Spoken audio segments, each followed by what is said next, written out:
This channel does not promote any violent, harmful, or illegal activities. All content provided by this channel is meant for an educational purpose only. Padma পারে হিন্দু নিপীড়ন আর প্রতিবাদে এপারে কলকাতার রাজপথে প্রতিবাদী সনাতনীদের পথে প্রতিবাদে বঙ্গীয় হিন্দু সুরক্ষা সমিতি শিয়ালদা থেকে রানী রাসমণি রোড পর্যন্ত মিছিল আর সেখানে পৌঁছে গিয়েছেন আমাদের দুজন রিপোর্টার সোমা রয়েছেন সুশোভন। আমি আগে সুশোভনের কাছ থেকে ছবিটা জানতে চাইবো এই মুহূর্তে। সুশোভন,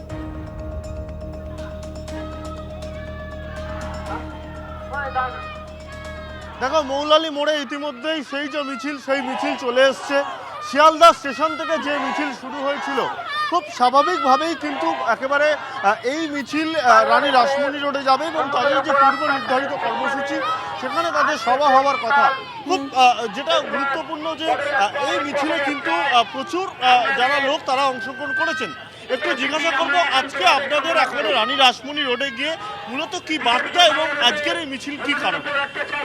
হিন্দুদের সুরক্ষা দিতে হবে। কেন মন্দির ভাঙা হলো, কেন হিন্দু ভাই বোনদের উপর অত্যাচার হলো, কেন চিন্ময় মহাপ্রভুকে আজও পর্যন্ত জেলের মধ্যে বাস করতে হচ্ছে, একটাই কথা। বড় বড় হুঙ্কার দিয়েছিল 4 দিনের মধ্যে কলকাতা ঢুকবো, কোথায় গেল? বর্ডারে পদে। এটার নাম ভারতবর্ষ, দেশের প্রধানমন্ত্রীর নাম Narendra Modi. Not a matter of jokes. Sushovan, বুঝতে পারছি কিন্তু যে এই মিছিল গিয়ে পৌঁছবে রানী রাসমণি রোডে, মিছিল পৌঁছানোর আগের ছবিটা কি সেটা সোমা সেখানে পৌঁছে গিয়েছে, সোমা দেখাবেন। সোমা, বাংলা জিতে গেছিল, ভারতবর্ষ 1 কোটি মানুষ।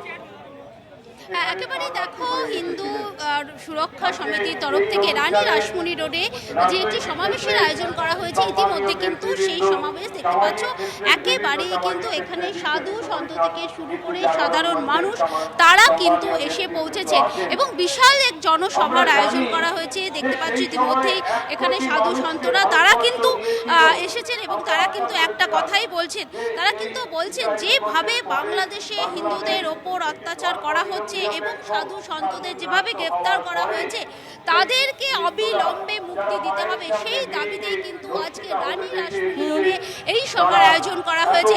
একদিকে যেমন দেখতে পাচ্ছ এখানে সাধু সন্তরা তারা এসেছেন এবং অপরদিকে আমি আমার ক্যামেরা পার্সন অমিতকে বলবো একটুখানি সভার ছবিটা দেখাতে।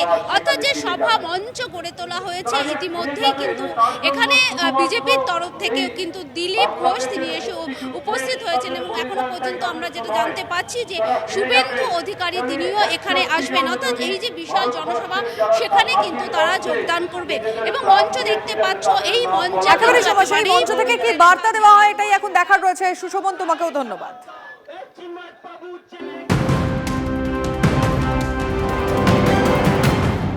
আর এই মুহূর্তে আরো একটা বড় খবর, এসএফআই-এর আন্দোলন কলেজ চলো কর্মসূচিতে উত্তেজনা, কলেজের গেটে বিক্ষোভ, ধস্তাধস্তিতে উত্তপ্ত পরিস্থিতি, সাঁকরাইল থানার প্রচুর পুলিশ মোতায়েন রয়েছে। ছবিটা দেখছেন।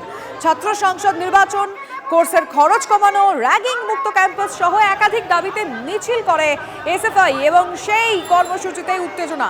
এসএফআই-এর আন্দোলন কলেজ চলো কর্মসূচিতে উত্তেজনার ছবি দেখতে পাচ্ছেন। কলেজের গেটে বিক্ষোভ, ধস্তাধস্তি।